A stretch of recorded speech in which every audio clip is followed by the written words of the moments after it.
दीड वर्षापूर्वीच VSTF तसेच ठक्कर बापा निधी अंतर्गत लाखो रुपये खर्च करून धारणी तालुक्यातील टेंबली या गावात स्मशानभूमीचे पक्के बांधकाम करण्यात आले होते। या स्मशानभूमीवर टेंबली येथील पहिलेच अंत्यविधी करीताना सदर स्मशानभूमी ओटा ढसळल्याने मोठी जीवितहानी टळली होती।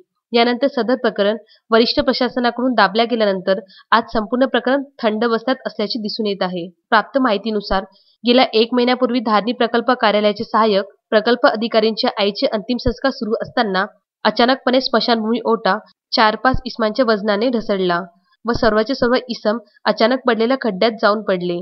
मेळघाटात भ्रष्टाचार बहुतांश ठिकाणी सुरू असल्याचे दिसून येते।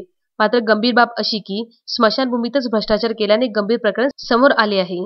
या प्रकरणात संबंधित अभियंता व कंत्राटदारावर कंपनी कारवाई करून वर्क ऑर्डर असणाऱ्याचा परवाना रद्द करून ब्लँक लिस्टेड करण्याबाबत मागणी टेंबली ग्रामस्थांकडून करण्यात आली होती। मात्र या प्रकरणात वरिष्ठ प्रशासनास संशयास्पद मॅनेज करून गंभीर प्रकरण थंड बसल्यात टाकल्याचे निदर्शनास आले आहे।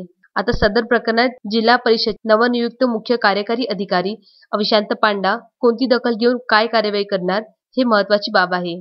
तस्मीन शेखसह सुलेमान मेमन, जुगल किशोर जयस्वाल, विदर्भ न्यूज धारणी।